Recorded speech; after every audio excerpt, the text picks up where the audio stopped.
The space station Nexus Prime floated in the dark between stars like a giant metal flower. Its silver arms stretched out in all directions, each one bigger than most Earth cities. Lights blinked along its surface, and ships came and went from the many docking bays. This was neutral ground, a place where different alien races could meet safely. Captain Lisa Rodriguez walked down the long hallway toward the meeting room. Her boots made soft sounds on the metal floor. Behind her came Commander Jake Morrison and Lieutenant Amy Walsh. All three wore their best dress uniforms, dark blue with gold trim. The uniforms looked neat and clean, but they also showed the small signs of people who had seen real combat. Lisa had short black hair and calm brown eyes. She had been chosen to lead this mission because she was good at talking to people and staying cool under pressure. Jake was tall and broad, with graying hair at his temples. He had been Lisa's friend for many years and knew how to handle difficult situations. Amy was younger, with blonde hair pulled back tight and green eyes that seemed to notice everything. She moved like a cat, smooth and quiet. "Remember," Lisa said quietly as they walked, "this is the first time humans and Zephyrians have ever met officially. What happens today could decide our future in the galaxy." Jake nodded. "The intel reports say they're warriors. They respect strength but look down on weakness." Amy said nothing, but her hand moved slightly toward where her weapon would normally hang. Today, for the peace talks, they carried no weapons. The meeting room was huge with a long table in the center. The ceiling was high and curved, with windows that showed the stars outside. On one side of the table sat the human delegation. On the other side sat the aliens. The Zephyrians were impressive and frightening at the same time. They stood 7 feet tall, with bodies covered in hard, dark shells that looked like armor. They had 4 arms instead of 2, and their faces were not like human faces at all. Their eyes were large and black, and they had mandibles that clicked when they talked. When they moved, it was fast and sharp, like insects or spiders. The leader of the Zephyrians was War Marshal Kethvar. He was bigger than the others, with red markings on his shell that showed his high rank. His 4 arms moved constantly as he talked, and his voice sounded like gravel in a metal bucket. "So," Kethvar said, looking at the humans with his black eyes, "these are the creatures from the world called Earth." Lisa sat up straight. "We are honored to meet with the Zephyrian Empire. We hope this can be the start of friendship between our peoples." Kethvar made a sound that might have been laughter. His mandibles clicked rapidly. "Friendship? Your species is very new to space travel. You have been among the stars for what, 50 of your years? We have ruled this part of the galaxy for thousands. Everyone starts somewhere," Jake said calmly. One of the other Zephyrians, a female with blue markings, leaned forward. "Your bodies are so soft," she said. "No natural armor, no extra limbs. How did such weak creatures ever survive long enough to build spaceships?" Amy's jaw tightened, but she said nothing. Lisa kept her voice level. "Humans may look different from Zephyrians, but we have our own strengths." "Strengths?" Kethvar stood up, his 4 arms spreading wide. In less than a second, one of his hands had drawn a weapon from his belt, spun it around, and put it back. The movement was so fast it looked like a blur. Speed is life in combat. The slow die first. Your species moves like creatures trapped in thick mud. The other Zephyrians made clicking sounds of agreement. Some of them demonstrated their own quick movements, drawing and resheathing weapons, or moving objects from hand to hand so fast. The humans could barely follow. "Impressive," Lisa said, though her voice was cooler now. Kethvar sat back down, but his posture showed he was pleased with himself. "We have tested your human soldiers in small conflicts on the border worlds. Always the same result. Your warriors cannot match Zephyrian speed. They react too slowly. They think too slowly. They die quickly." Amy's hands, which had been resting calmly on the table, curled into fists. "Perhaps," Kethvar continued, "it would be better for everyone if humanity accepted its place in the natural order. You could serve the Empire in useful ways. Your people seem good at building things and growing food. Leave the fighting to races that were born for it." The room fell quiet. Lisa could feel the anger from Jake and Amy, but she kept her own face calm. This was exactly what Earth Command had warned her might happen. Many alien races seemed to think humans were weak because they looked soft compared to creatures with shells, claws, or natural weapons. "The Zephyrian Empire is known for its warriors," Lisa said carefully. "But strength comes in many forms." "Does it?" Kethvar leaned forward, his eyes fixed on Lisa. "Show me one form of strength that matters more in this galaxy than the ability to strike first and strike fast." Amy started to speak, but Lisa gave her a small look that meant, "Wait."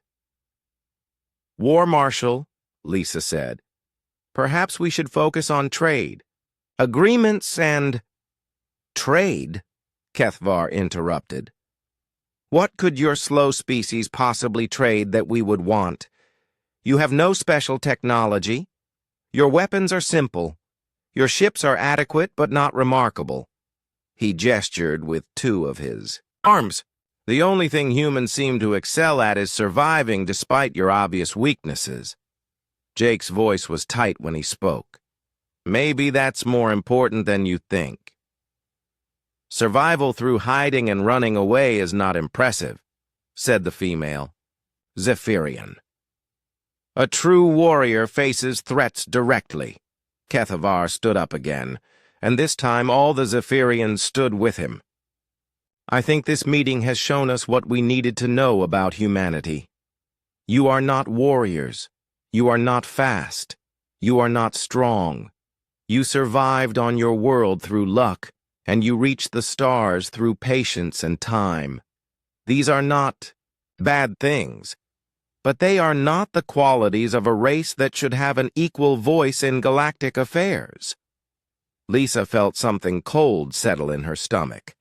This was going worse than anyone had expected. If the Zephyrians decided humans were too weak to respect, it could mean war. And from what she had seen of their speed, that war might not go well for Earth. "Perhaps," she said slowly, "there are things about humans that the Zephyrian Empire has not yet learned." Kethvar's mandibles clicked in what was definitely laughter this time. "Such as what? Your ability to move even more slowly than we already thought?" Amy stood up. Her movement was smooth and controlled, but Lisa could see the tension in her shoulders. "With respect, War Marshal, you might be surprised." Kethvar looked at Amy with interest for the first time. The young female speaks. "Tell me, little human, what could possibly surprise the greatest warriors in the known galaxy?" Amy Walsh stood perfectly still as War Marshal Kethvar stared at her with his large black eyes. The other Zephyrians had gone quiet, waiting to see what the small human female would say. Lisa Rodriguez felt her heart beat faster. She knew Amy well enough to recognize the look on her face. It was the same expression Amy had worn during their most dangerous missions together. "Lieutenant Walsh," Lisa said quietly, "perhaps we should—" "No," Kethvar interrupted, holding up one of his 4 hands. Let her speak. I'm curious to hear what this young warrior thinks she knows about combat. Amy's green eyes never left the war marshal's face. I think that speed is indeed important in a fight. But I also think that true speed is not always visible to the naked eye. The female Zephyrian with blue markings made a chittering sound that was clearly scornful. Not visible? Speed is speed, human. Either you move fast or you move slow. There is no hidden speed. Is there not? Amy asked. Calmly, Kethavar's mandibles clicked with interest. He began to pace around the table, his four arms moving in complex patterns as he thought. You speak in riddles, little human, but riddles will not help you in battle. Watch. The war marshal moved to an empty section of the room. Without warning, he exploded into motion. His body became a blur as he spun, kicked, and struck at invisible enemies. His forearms moved independently, each one faster than most creatures could move with their whole body. The display lasted only seconds, but when he stopped, several of the other aliens in the room made sounds of appreciation. That, Kethavar said, not even breathing hard, is speed. That is why the Zephyrian Empire has never lost a war. Our reflexes are faster than thought itself. Amy nodded slowly. Very impressive, War Marshal. Your people are clearly gifted warriors. And yet, you still think humans can match us? Asked the blue-marked female. I think, Amy said, that there might be more to learn about both our species. Kethavar stopped pacing, his black eyes fixed on Amy with new interest. Are you suggesting a demonstration? Lisa felt alarm bells going off in her head. That's not necessary. But it is, Kethavar said, his voice getting louder. This human female claims her species has hidden strengths. I say this is impossible. There is only one way to settle such a disagreement. Jake Morrison leaned forward in his chair. What kind of demonstration? Kethavar's mandibles spread wide in what might have been a smile. A simple test. A challenge of reflexes. Nothing dangerous, you understand. Just a way to show the truth about the relative speeds of our species. Amy stepped forward before Lisa could stop her. What did you have in mind? A reaction test, Kethavar said, gesturing to his companions. Two of them immediately began moving equipment into the center of the room. We will set up targets. Each participant stands with a training weapon. When an alarm sounds, they must draw and fire. The fastest time wins. Lisa watched the Zephyrians setting up their equipment. The training weapons looked like advanced laser pistols designed to fire harmless light beams. The targets were electronic, programmed to record exactly when they were hit. Everything looked fair and safe. The terms? Jake asked. Simple, Kethavar replied. If the human wins, which is impossible, then we will treat your species as equals in all future negotiations. But when the human loses, as she must, then humanity will accept its proper place as a junior member of the galactic community. You will provide resources and labor to the Empire, and leave all military matters to those better suited for them. The room fell silent. Lisa felt her stomach drop. These were much higher stakes than she had expected. If Amy lost this challenge, it could mean the end of human independence in space. Those terms are too extreme, Lisa said. Are they? Kethavar asked. If you truly believe your species is equal to ours, then you should have no fear of proving it. Amy looked at Lisa. Captain, I volunteer. Amy, no, Lisa said quietly. The risk is too great. With respect, Captain, I think I can handle this.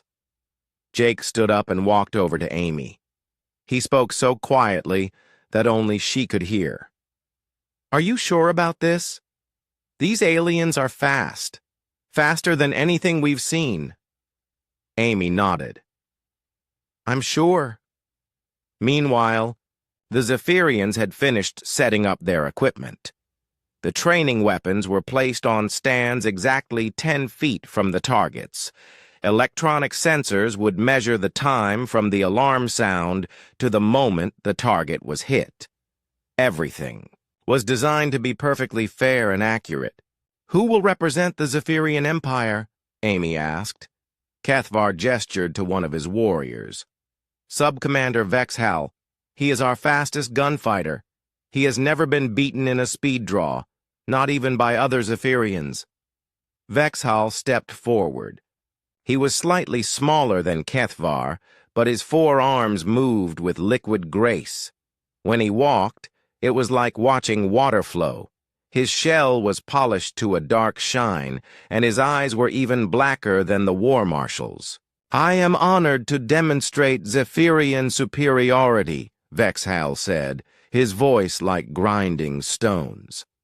Other aliens began to gather around the testing area. Word had spread quickly through the station that humans and Zephyrians were having some kind of contest. Representatives from a dozen different species came to watch. Most of them had heard stories about Zephyrian speed and had never seen humans before. Lisa heard whispered conversations in languages she did not understand, but the tone was clear. The watchers expected the human to lose badly. Ben Carter, the human tech specialist, pulled out his datapad and began recording. "For the record," he said to Lisa. Helen Brooks, the human diplomat, looked worried. "Captain, maybe we should reconsider. The political implications if Lieutenant Walsh loses—" "I know," Lisa said, "but it's too late now.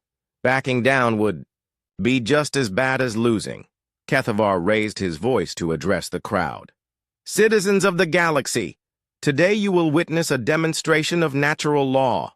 The fast survive, the slow perish. This is the way of the universe." The crowd made various sounds of agreement. Lisa noticed that some of the aliens were placing bets on how badly Amy would lose. Amy walked to her position and examined the training weapon. It was similar to human designs, but felt slightly different in her hand. She tested the weight and balance, then set it back on its stand. Vexhal took his position across from her. His forearms hung loose at his sides, but Lisa could see the tension in his posture. He was like a coiled spring, ready to explode into motion. "The rules are simple," Cathvar announced. "When the alarm sounds, draw and fire. The sensors will measure your time. Fastest shot to hit the target wins." Amy nodded and took her place. She stood relaxed, her arms at her sides, looking almost casual compared to Vexhal's obvious readiness. "Any questions?" Cathvar asked. "Just one," Amy said. "How long after you give the start command will the alarm sound?" Cathvar's mandibles clicked with amusement. "The alarm will sound when I decide it should sound. That is part of the test. A warrior must always be ready." Amy nodded again. "Understood." Lisa watched her friend and felt a mixture of pride and terror. Amy looked completely calm, but Lisa knew that inside, Amy would be preparing for the fight of her life. Everything depended on what happened in the next few seconds. Amy Walsh stood at her position, 10 feet from the target. Her body was relaxed, but her mind was sharper than it had ever been. She could feel the eyes of dozens of aliens watching her, waiting for her to fail. She could hear the quiet whispers and clicking sounds as they placed bets on how badly she would lose. Across from her, Sub-Commander Vexhal had settled into a combat stance. His forearms hung at his sides like weapons waiting to be fired. His black eyes never blinked, never moved from the target in front of him. When he breathed, It made a soft, hissing sound through the breathing holes in his shell. Captain Lisa. Rodriguez watched from the side, her hands clenched into fists. She had seen Amy in action before, during their missions together in Earth's Special Forces. Amy was fast, faster than any human Lisa had ever known. But these aliens moved like lightning. They had evolved for speed in ways that humans never. Had Commander Jake Morrison stood next to Lisa. He remembered Amy from their old unit, back when they fought against the raiders in the outer colonies. Amy had always been special. Her reflexes were so quick that she sometimes seemed to know what would happen before it actually did, but that was against human enemies. These Zephyrians were something else entirely.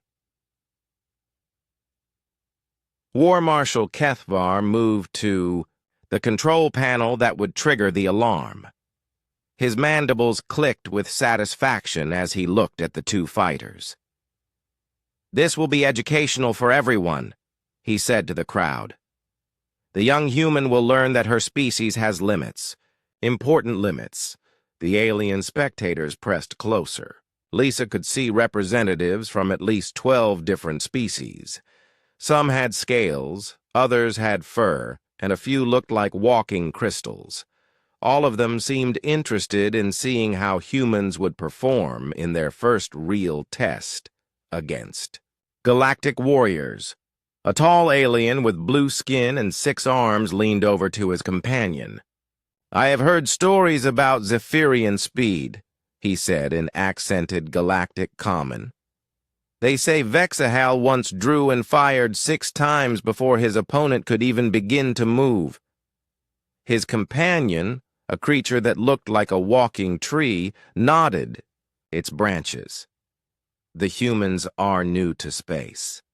They do not understand what they face here." Amy heard these whispers but did not react. Instead, she focused on her breathing.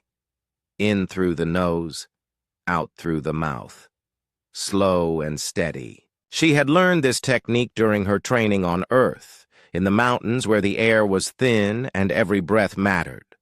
Her enhanced nervous system, a gift from Earth's military augmentation program, began to activate. The world around her seemed to slow down slightly.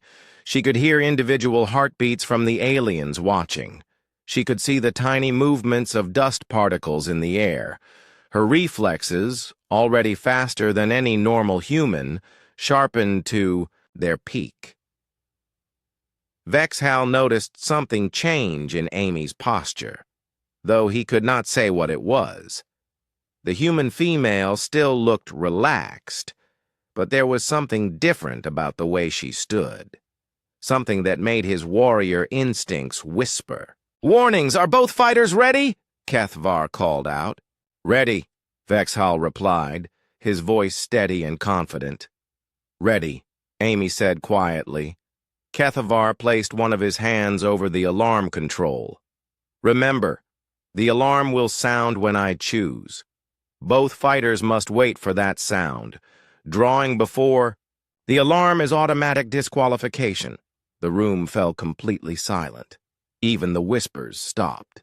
Lisa could hear her own heartbeat in her ears. Jake held his breath without realizing it. Ben Carter kept his recording device focused on Amy, though his hands were shaking slightly. Seconds passed. Kethvar seemed to enjoy the tension, letting it build as the two fighters waited. Vexahal remained perfectly still, like a statue carved from dark stone. Amy's breathing continued, slow and controlled. More seconds passed. Some of the alien spectators began to shift restlessly. The waiting was hard even for them. Kethvar raised his hand higher above the control panel. His black eyes gleamed with anticipation. He was planning to trigger the alarm in just a moment, but first he wanted to savor this victory. After today, the humans would know their place in the galaxy. "Let us see," he said slowly. "Which species truly deserves to..." "He," Never finished the sentence. Amy moved, but she did not move when Kethvar pressed the alarm button. She did not move when the alarm began to sound. She moved at the exact instant that Kethvar's vocal cords began to vibrate with the word begin. Her enhanced hearing, trained to detect the smallest sounds in combat situations, caught the first microscopic change in air pressure as Kethvar started to speak. Her augmented reflexes, faster than normal human thought, reacted to that sound before it became an actual word. In the time it took for Kethvar to form the B sound of begin, Amy's hand was already moving toward her weapon. By the time the E sound started, her fingers had closed around the grip. By the time the G sound began, the weapon was clear of its stand and rising toward the target. When the I sound formed, Amy had already aimed and squeezed the trigger. The training beam hit the target dead center before Kethvar could finish saying begin. It hit before his finger could even touch the alarm button. It hit before the measuring sensors were fully activated. It hit so fast that most of the watching aliens saw only a blur of motion, followed by the light on the target that showed a perfect hit. Vexhal, still frozen in his combat stance, slowly looked down at his unfired weapon. Then he looked at Amy's target, where a bright red light indicated a direct hit. Then he looked back at his own target, which remained dark and unhit. The silence in the room was complete and absolute. Kethvar stared at the alarm button under his hand. He had never pressed it. The alarm had never sounded. Yet somehow, impossibly, the human had drawn and fired faster than he could even give the command to begin. "That is not possible," whispered the blue-skinned alien in the crowd. The tree-like creature's branches trembled. "I did not see her move. One moment she was standing still, the next moment the target was hit." Amy calmly placed her weapon back on its stand. She turned to face Kethvar, who was still staring at the alarm control with confusion and disbelief. "War Marshal," she said politely, "I believe the test is complete." Lisa Rodriguez felt her heart start beating again. She had watched the entire thing and still could not quite believe what she had seen. Amy had moved faster than the War Marshal could speak, faster than the sensors could measure, faster than the alarm could sound. Jake Morrison's mouth was hanging, slightly open. In all their years of service together, he had never seen Amy move quite that fast. He knew she had been enhanced, but this was beyond anything he had imagined possible. The electronic display panel, designed to measure reaction times to the millisecond, flickered and showed confused readings. The sensors had not been ready when Amy fired. They had expected to measure the time between the alarm and the shot, but the shot had come before any alarm. Vexhal slowly straightened from his combat stance. His 4 arms, which had been poised to draw faster than any creature in the galaxy, hung uselessly at his sides. He looked at Amy with something that might have been respect or fear or both. "How?" was all he managed to say. Amy looked at him calmly. "Practice," she said simply. But even as she said it, she knew that was not the whole truth. What had just happened was more than just practice. It was the result of millions of years of human evolution, shaped by the most dangerous planet in the known galaxy. It was the gift of ancestors who had survived by being faster than the predators that hunted them. It was the culmination of a military enhancement program designed to create the ultimate soldier. And it was something that no alien in the galaxy had ever seen before.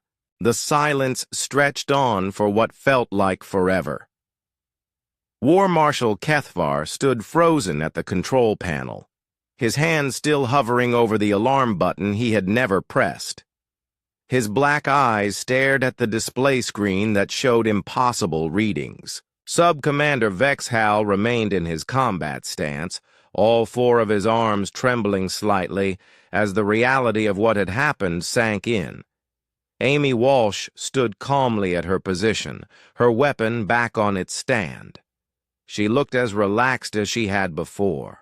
The test began, as if moving faster than thought was perfectly normal for her. The only sign that she had done anything unusual was a slight smile on her lips.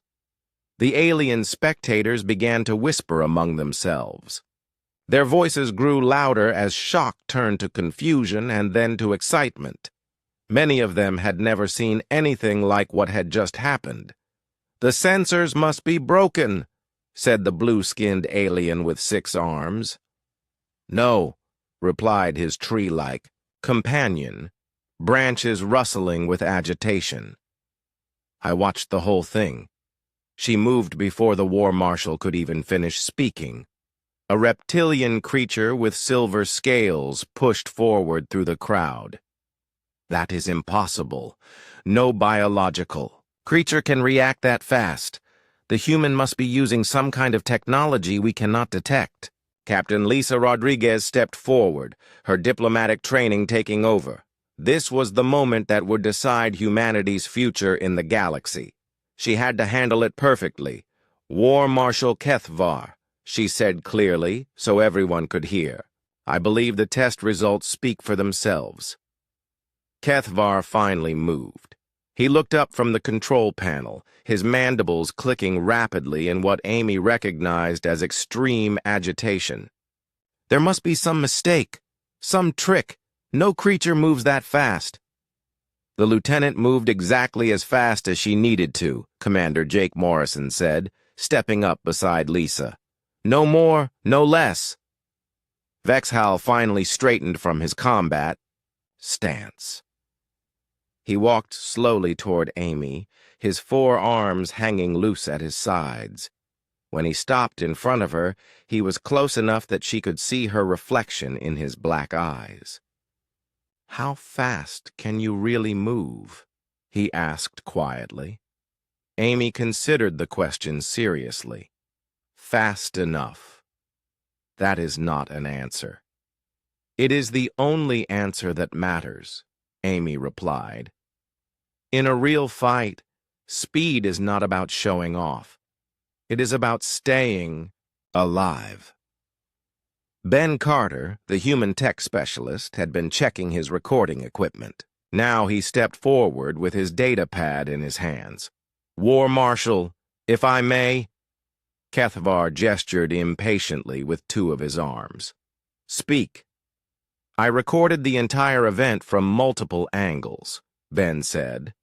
"The measurements show that Lieutenant Walsh moved 0.12 seconds from the beginning of her draw to target impact.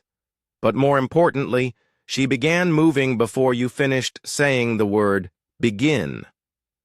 The crowd of aliens made various sounds of disbelief. She reacted to the sound of your voice. Starting to form the word, Ben continued. Her enhanced hearing detected the change in air pressure, and her nervous system responded faster than conscious thought.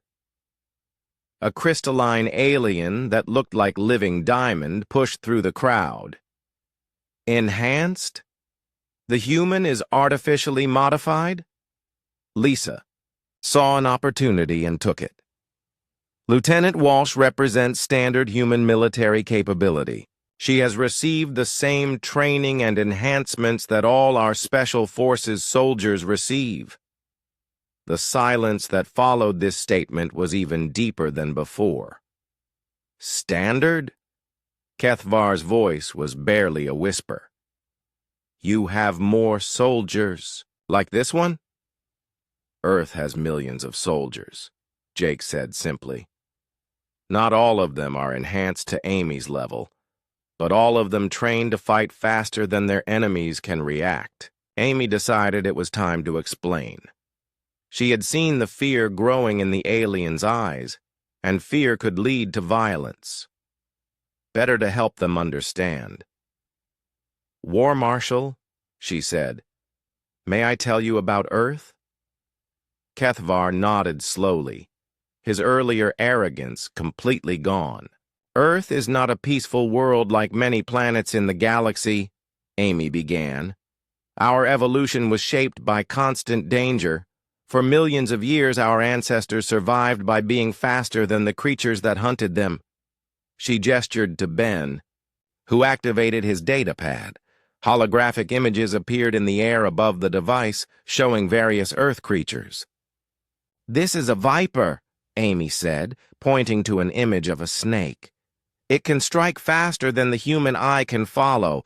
Our ancestors who survived viper bites were those who could sense the attack coming and move before the snake completed its strike." Sut. Next image showed a large cat with spotted fur. "This is a leopard. It can move from rest to full attack speed in less than a second. Humans who lived in leopard territory learned to react to the sound of a branch breaking or the whisper of movement in tall grass." More images followed. Bears that could charge at incredible speeds, spiders whose venom could kill in minutes, birds of prey that dove from the sky faster than falling stones. Every predator on Earth taught our species the same lesson, Amy continued. React fast or die, think fast or die, move fast or die. Only the fastest humans lived long enough to have children. Helen Brooks, the human diplomat, stepped forward to add context. What Lieutenant Walsh is describing is called evolutionary pressure. Species that face constant threats either adapt to survive those threats or they go extinct. Vexhal was staring at the holographic images with obvious fascination and growing concern. "Your entire planet was like this?" "Still is," Amy said. "We have learned to control some of the danger, but Earth remains one of the most hostile worlds known to exist. Even our cities have predators. Even our safest places require constant awareness." Jake pulled up additional images on his own device. "These are human soldiers in training," he said. The holograms showed men and women moving through obstacle courses, reacting to sudden threats, practicing combat drills that required split-second timing. "We train our warriors to fight creatures that can kill in the blink of an eye," Jake explained, "because that is what we face at home every day." The blue-skinned alien shook his head in disbelief. "You are saying that all humans have these reflexes?" "All. Humans have the potential," Lisa said carefully. "Some develop it more than others. Those who choose to become soldiers receive additional training and enhancement to maximize their natural abilities." Kethvar had been studying the holographic displays in silence. Now he looked up at Amy with something that might have been respect. "Your enhancement, what does it do exactly?" "It speeds up my nervous system," Amy explained. "It helps my brain process information faster and my muscles respond more quickly. But it only enhances what was already there. The basic reflexes, the survival instincts, those come from being human. And all of your soldiers receive this enhancement?" "The special forces do," Amy said. "Regular soldiers receive basic versions. Even civilian humans who live in dangerous areas often have some enhancement. A small alien that looked like a walking..." Mushroom pushed forward. "How many enhanced soldiers does Earth have?" Lisa decided to be honest. "Our current special forces number in the hundreds of thousands. Our enhanced regular military is in the millions. Our total military, including non-enhanced personnel, is classified information." The implications of this hit the alien crowd like a physical blow. Hundreds of thousands of soldiers who could move like Amy had just moved.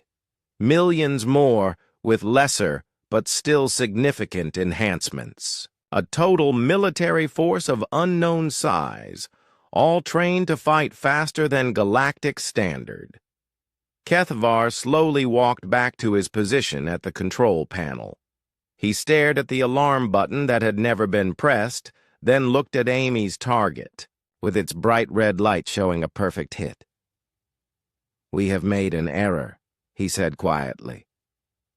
"What kind of error?" asked Vexhall.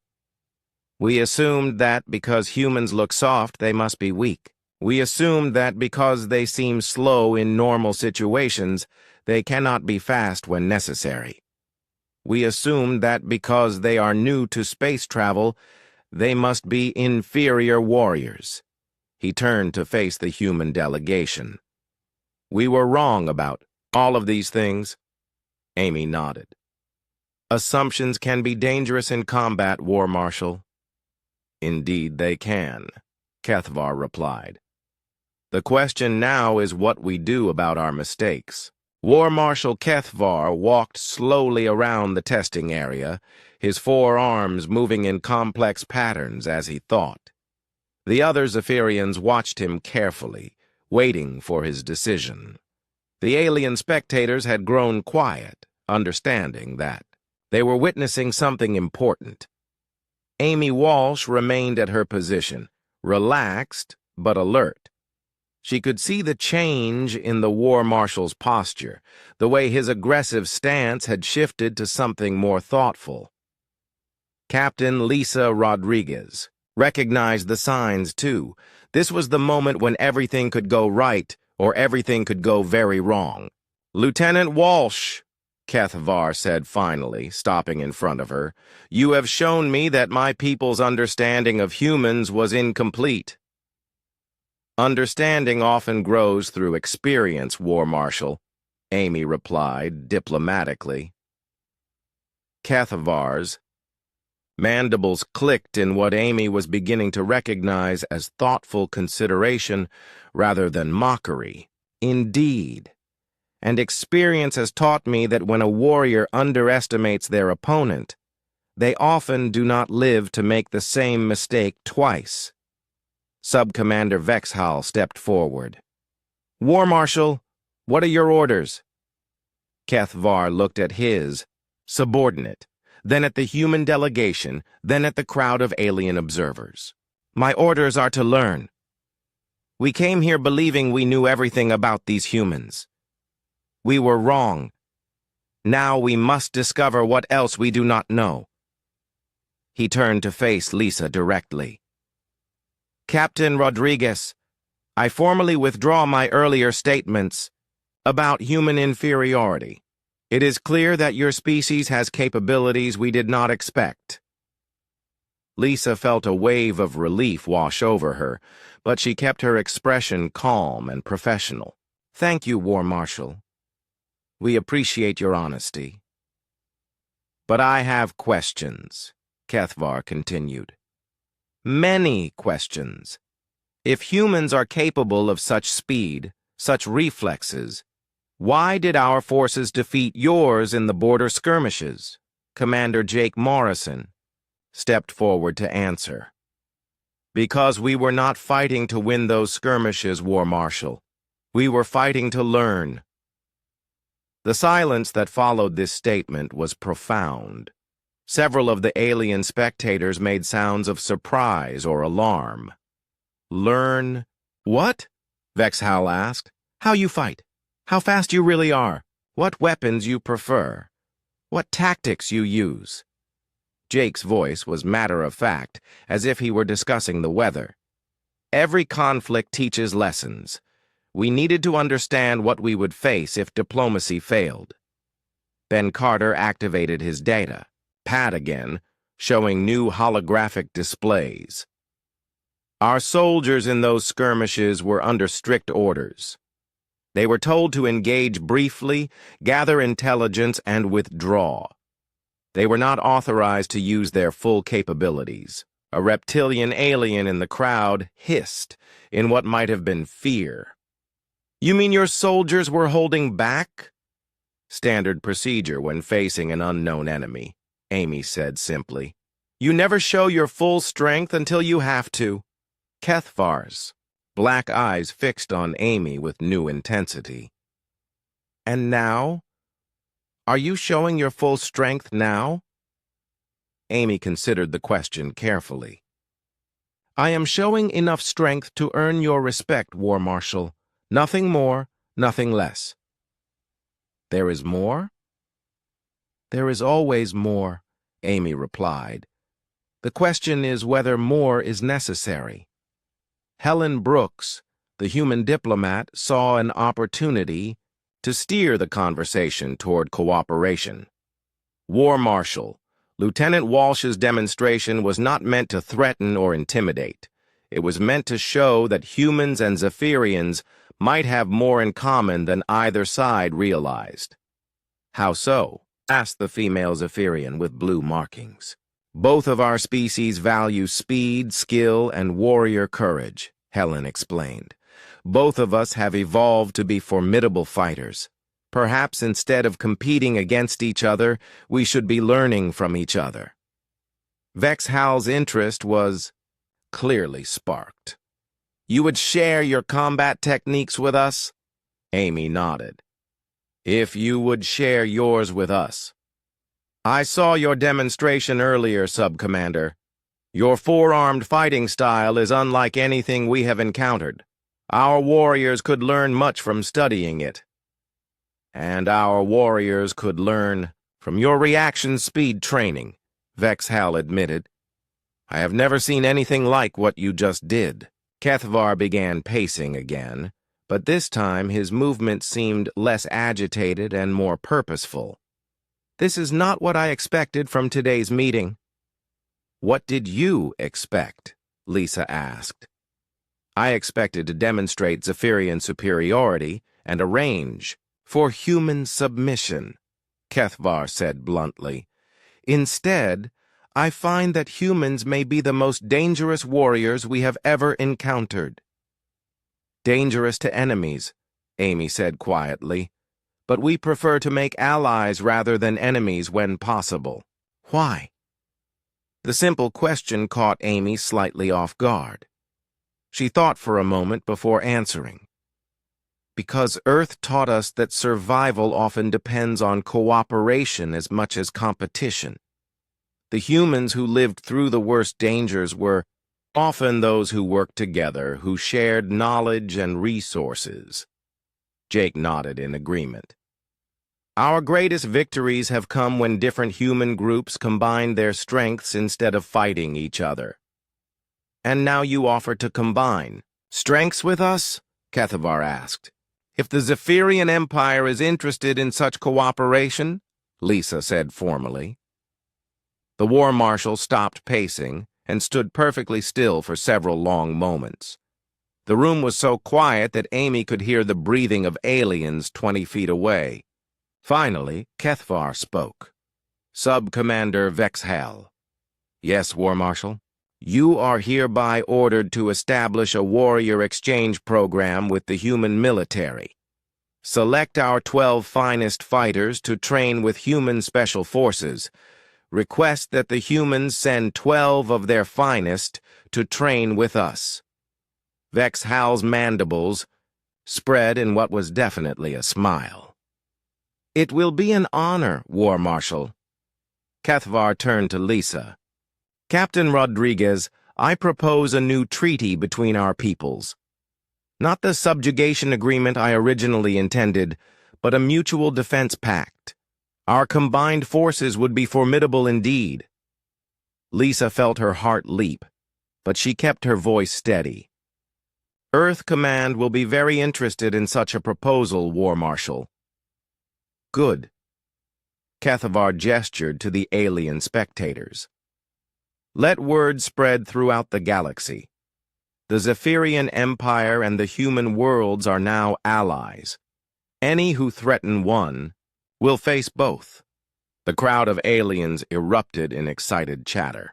Representatives from various species began talking rapidly among themselves, no doubt planning to send urgent messages to their home governments. The balance of galactic power had just shifted dramatically. Amy walked over to Vexahal, who was still staring at the target she had hit. Sub-Commander, would you like to try a human training exercise? Very much, Vexahal replied, but I have a question first. What is it? When you moved that fast, when you fired before the alarm could sound, was that truly your normal speed? Or were you pushing beyond your usual limits? Amy smiled. That was my normal speed, Sub-Commander. When I need to move faster, I move faster. Vexhal's 4 arms trembled slightly at this revelation. How much faster can you move? Fast enough, Amy said, using the same answer she had given earlier. The real question is, how fast can we teach your warriors to move? I look forward to finding out, Vexhal said. As the formal ceremonies continued and the new alliance was officially announced, Amy found herself standing next to Lisa near one of the large windows that showed the stars outside. You know, Lisa said quietly, when we left Earth for this mission, I thought the best possible outcome would be a basic trade agreement. And instead, Amy asked, instead, you may have just changed the entire political structure of the galaxy. Amy looked out at the stars. Somewhere among them was Earth, the dangerous world that had shaped humanity into what they were. And somewhere else were the Zephyrian worlds, where proud warriors were about to learn that the galaxy held surprises they had never imagined. I was just doing my job, Captain, Amy said simply. Lisa laughed. Your job was to protect humanity's interests. Mission accomplished, Lieutenant.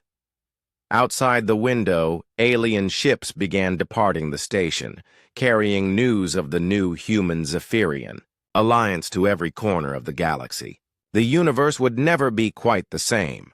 And in training facilities across both civilizations, warriors from 2 very different species would soon begin learning from each other, sharing the hard-won knowledge that had kept both races alive in an often hostile galaxy. The age of human isolation was over. The age of human partnership with the galaxy's greatest warriors had begun. 3 weeks after the historic meeting at Nexus Prime, Lieutenant Amy Walsh stood in the training facility on the Zephyrian homeworld of Kethvar Prime. The gravity here was slightly heavier than Earth normal, and the air had a metallic taste that reminded her of old coins. Around her, 12 of the Empire's finest warriors prepared for their first joint training exercise with human special forces. Sub-Commander Vexhal approached her, moving with the fluid grace that all Zephyrians seemed to possess. His black shell gleamed under the harsh lights of the training facility, and his 4 arms carried various pieces of equipment that Amy did not recognize. Lieutenant Walsh, he said in his gravelly voice, my warriors are curious about human training methods. They have heard stories about your demonstration, but stories and reality are often different things. Amy nodded, adjusting the weight vest she wore to compensate for the planet's gravity. Stories have a way of growing in the telling, Sub-Commander. What we do here will be much more practical. Behind Vexahal, the other Zephyrian warriors watched with obvious interest. Amy could see the doubt in their postures. They had accepted that she was fast, but they still believed that Zephyrian training methods were superior. Today would test that belief. The training facility was enormous, with multiple levels and obstacles designed to challenge warriors in every possible way. There were walls to climb, barriers to jump, targets to hit, and enemies to fight. The Zephyrians had built it to push their already impressive abilities to the limit. Before we begin, Amy said, addressing the entire group, I want to explain something about human training philosophy. The Zephyrians gathered closer, their large black eyes fixed on her. Most species in the galaxy train to enhance their natural strengths, Amy continued. Zephyrians train to become faster. Crystalline warriors train to become harder. Energy beings train to become more adaptable. This makes sense, and it works well. She gestured to the obstacle course around them. Humans do something different. We train to overcome our natural weaknesses first, and then we work on our strengths. A young Zephyrian warrior with green markings on his shell spoke up. What weaknesses? You are the fastest creatures we have ever seen. That is kind of you to say, Amy replied. But humans are not naturally the fastest, or the strongest, or the toughest. We survived on Earth by learning to adapt quickly to whatever threatened us. Vexhal's mandibles clicked with interest. Show us. Amy walked to the first obstacle, a wall that was 20 feet high and perfectly smooth. The Zephyrians watched as she examined it carefully, running her hands along the surface, and testing different approaches. A Zephyrian would climb this wall using speed and strength, she said. 4 arms, powerful legs, natural climbing claws. Very effective. She stepped back and looked up at the top of the wall. A human looks at the same wall and asks different questions. What if I cannot climb it? What if I am injured? What if I am carrying someone who cannot climb? What if enemies are shooting at me while I climb? Without warning, Amy sprinted toward the wall, but instead of trying to climb it, she ran directly at a support beam that stood nearby. She used the beam to redirect her momentum, bouncing off it at an angle that sent her flying toward the wall. Her feet hit the smooth surface and she ran up it for several steps before launching herself toward a hanging cable that the Zephyrians had not even noticed. She swung on the cable, released it at the perfect moment, and landed on top of the wall in a controlled roll. The entire sequence took less than 5 seconds. The Zephyrian warriors made various sounds of surprise and admiration. Impressive, Vexhal said. But I still do not understand the difference. Amy dropped back down to ground level using a quick, rappelling technique. The difference is that I did not use the wall to climb the wall. I used everything around the wall. Humans learn to see the entire environment as a tool. She pointed to the next obstacle, a series of spinning barriers that warriors had to navigate while avoiding detection by automated sensors. Zephyrians would use their speed to dart between the barriers faster than the sensors could track. Also, very effective. And humans? Asked the green-marked warrior. Watch! Amy approached the obstacle, but instead of entering the maze of spinning barriers, she pulled out a small device from her equipment belt. She aimed it at the control panel that operated the barriers and pressed a button. The barriers stopped spinning. Humans ask why we should fight an obstacle when we can turn it off, she said simply. The Zephyrians looked at each other with expressions that might have been confusion or concern. That seems like cheating, one of them said. In training, perhaps, Amy agreed. In real combat, there is no such thing as cheating. There is only survival and death. Vexhal stepped forward. Show us more. For the next hour, Amy demonstrated human training techniques on obstacle after obstacle. She showed them how to use improvised weapons when their regular weapons failed. She taught them to look for weaknesses in seemingly perfect defenses. She demonstrated how to turn environmental hazards into advantages rather than obstacles. Most importantly, she showed them how to think differently about problems. Zephyrian training makes you better at being Zephyrian, she explained during a brief rest period. Human training makes you better at being whatever the situation requires. The warriors had grown quiet and thoughtful. Amy could see that her demonstrations had shaken some of their basic assumptions about combat and training. Now, she said, I would like to learn from you. This seemed to surprise them. Learn what? Vexhal asked. How to fight with 4 arms instead of 2. how to move the way you move, how to use your natural advantages. Amy gestured to the obstacle course.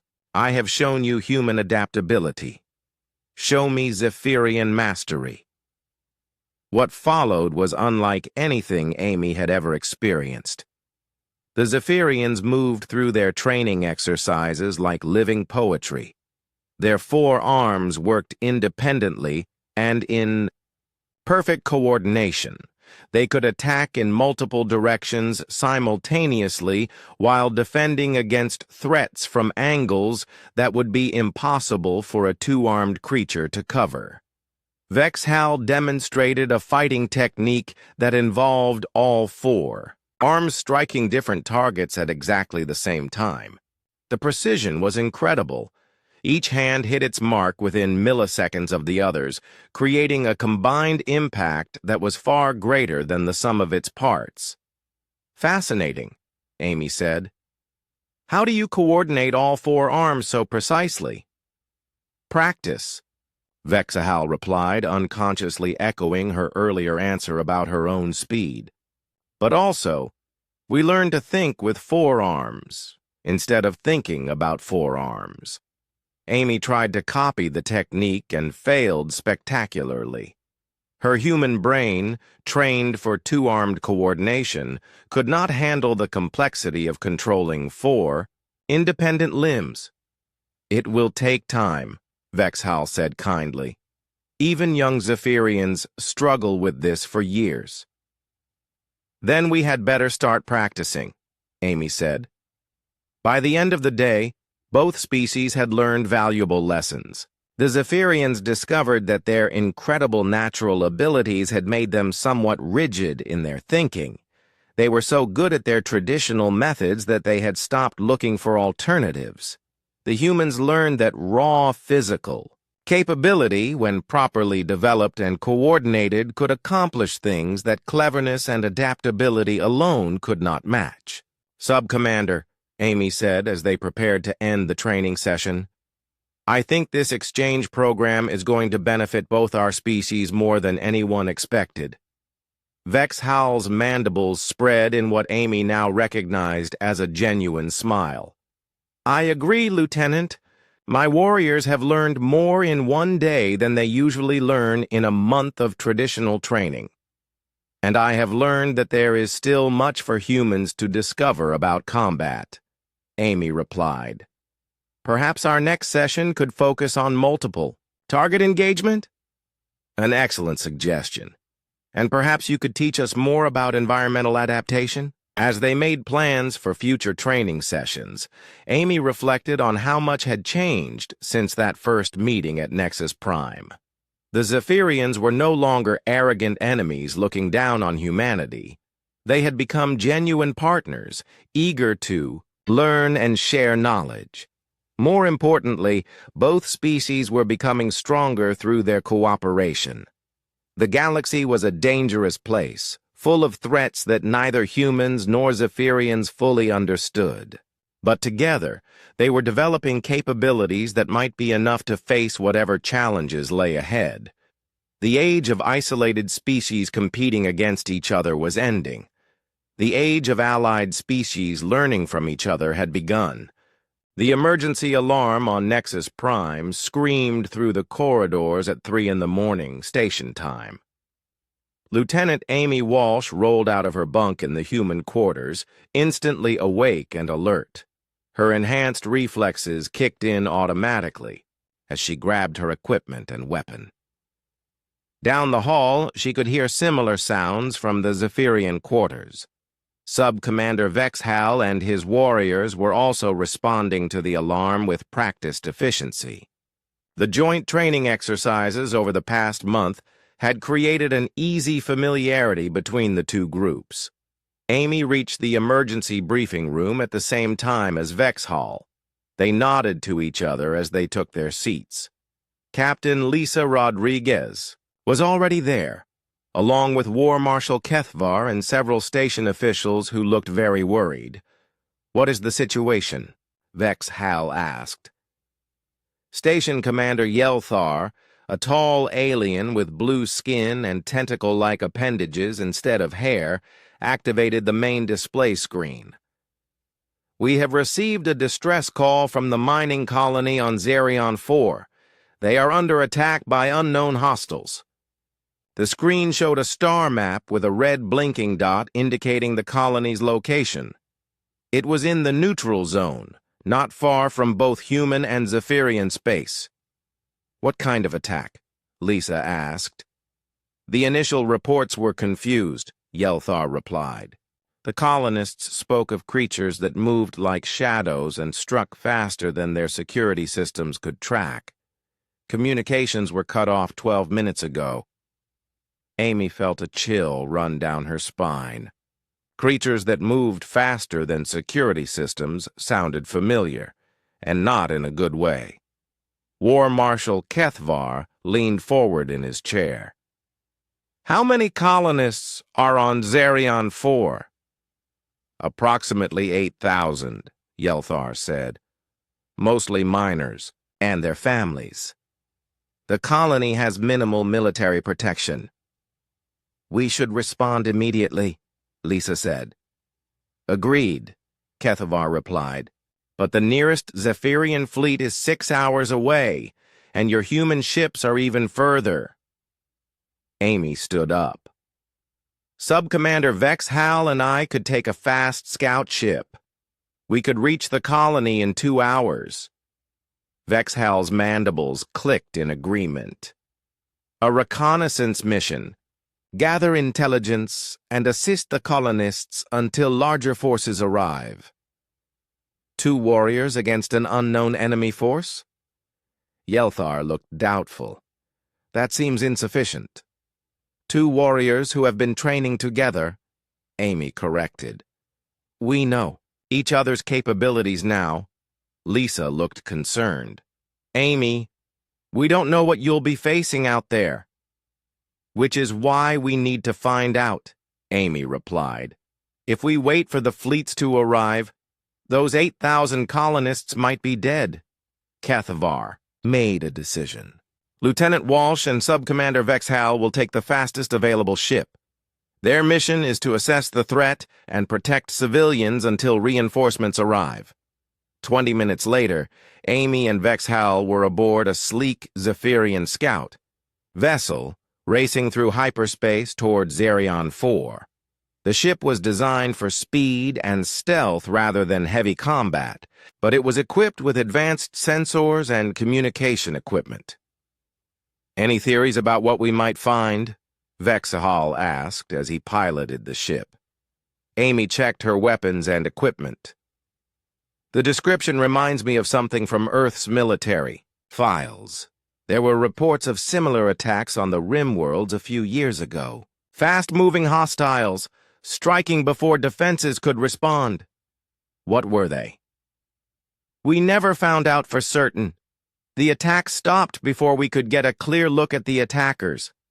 But there were theories." Vexhal's forearms moved over the ship's controls with practiced efficiency. "What kind of theories?" "Artificial intelligences, rogue military units, pirates using advanced technology." Amy paused. "Or something we had never encountered before. The ship dropped out of hyperspace, at the edge of the Xerion system. Immediately, their sensors began picking up concerning readings. Multiple explosions on the planet's surface," Vexhal reported, "and I am detecting at least 12 ships in orbit around the colony." Amy studied the sensor readings. "Those ships, they don't match any design in our databases. The vessels orbiting Xerion 4 were sleek and dark, almost invisible against the black of space. They moved in perfect coordination, like a school of fish or a flock of birds. Approaching the planet," Vexhal said, attempting to establish communication with the colony. Static filled the comm channels, broken occasionally by fragments of panicked voices. "Under attack. Moving too fast. Can't target them. Lost the entire security team. They came out of nowhere. Need help." Anyone, please. Amy gripped her weapon tighter. Take us down, landing zone Alpha 7 near the main settlement. As their ship descended through the atmosphere, they could see the damage below. Several buildings were on fire, and there was no sign of organized resistance from the colonists. There, Vexhall pointed with one of his arms. Movement near the central plaza. Amy looked where he indicated and saw dark shapes moving between the buildings. They moved in quick, darting motions that reminded her of hunting predators. Set. Us down 2 kilometers from the settlement, Amy said. We approach on foot. Agreed. Better to observe before engaging. They landed in a rocky area outside the colony and began moving toward the settlement using cover and concealment techniques. They had practiced together. Amy's human training in stealth combined with Vexhall's natural Zephyrian grace made them an effective reconnaissance team. As they got closer, they could see the attackers more clearly. They were roughly humanoid in shape, but moved with an unnatural fluidity. Their bodies seemed to shift and flow like liquid shadow, making them difficult to track visually. I have never seen anything like this, Vexhall whispered. Amy watched the creatures through her scope. They are fast, but they move in patterns. Look at how they coordinate their attacks. The shadow creatures were herding groups of colonists toward the central plaza, moving with pack tactics that suggested intelligence and planning. We need to get closer, Amy said. See if we can identify their weaknesses. They crept forward until they were within 100 meters of the action. From this distance, they could see that the colonists were terrified, but mostly unharmed. The creatures seemed to be capturing rather than killing. Why take prisoners? Vexhall wondered. Before Amy could answer, one of the shadow creatures turned, directly toward their hiding position.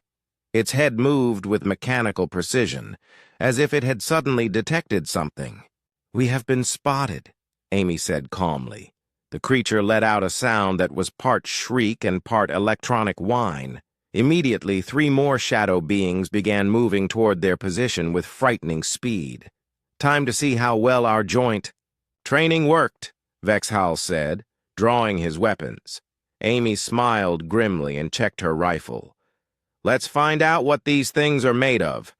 The first shadow creature reached their position in seconds, moving faster than anything Amy had fought, except other enhanced humans. But she had trained with Vexhall for weeks, learning to coordinate her movements with his 4-armed fighting style. As the creature lunged at Amy, Vexhall struck it from the side with 2 of his arms, while his other 2 arms engaged a second. Attacker! Amy rolled under the first creature's attack and came up firing, her enhanced reflexes allowing her to track its rapid movements. Her shots hit the creature's center mass, and it stumbled but did not fall. Instead, its body seemed to absorb the energy and keep moving. Energy weapons are not fully effective, she called out to Vexhall. Physical attacks work better, he replied, having torn pieces off his opponents with his clawed hands. The creatures regrouped and attacked again, this time more cautiously. They had learned from the first exchange and adapted their tactics accordingly. They learn fast, Amy observed, switching to explosive rounds. Too fast, Vexhall agreed. These are not simple beasts. As the battle continued, more shadow creatures appeared. Soon Amy and Vexhall found themselves facing a dozen opponents, all moving with coordinated precision. We need to fall back and call for immediate reinforcements, Vexhall said, his breathing becoming labored. Amy fired another burst at the approaching creatures. Agreed, but first we need to learn more about what we are fighting. She activated her recording equipment and began transmitting everything they had observed back to Nexus Prime. Whatever these shadow creatures were, the galaxy needed to know about them.